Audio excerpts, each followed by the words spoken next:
Hi everyone, I Moumita. Welcome back to my channel. আজ আমি share করব আলু পটল দিয়ে ঝিঙের ঝোল। তো এর জন্য কড়াই প্রথমে 2 চামচ সর্ষের তেল গরম করে নেব। তেলটা গরম হয়ে এলে দেব 3টে পটল। পটলগুলোকে একটু লাল করে ভেজে তুলে নেব।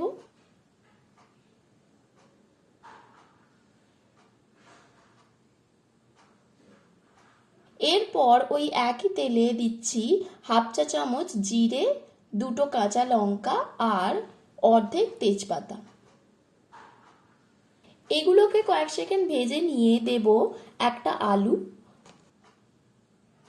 আলুটাকে লাল করে ভেজে নিয়ে দিচ্ছি কেটে রাখা ঝিঙে।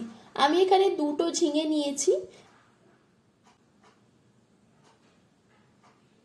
ঝিঙেটাকেও 2 মিনিটের মতো ভেজে দিচ্ছি হাফ চামচ নুন, হাফ চামচ হলুদ গুঁড়ো, হাফ চামচ জিরে গুঁড়ো আর হাফ চামচ ধনে গুঁড়ো।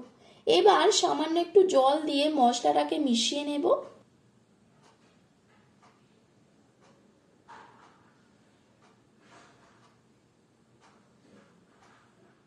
দেব ভেজে রাখা পটল,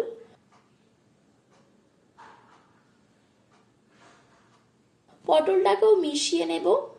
এরপর দেব 3 কাপ জল।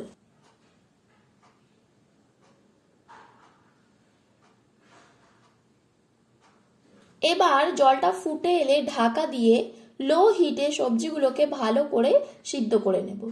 15 মিনিট পর সব সবজিগুলো ভালোভাবে সিদ্ধ হয়ে গেছে। এবার নামিয়ে নেব। তো দেখো, খুব সহজেই হয়ে গেল ঝিঙের ঝোল। তো রেসিপিটা ভালো লেগে থাকলে ভিডিওটিকে লাইক ও শেয়ার করে দিও। আর তোমরা কমেন্ট করে জানিও আর কি কি রেসিপি চাও, আর চ্যানেলটিকেও সাবস্ক্রাইব করে দিও।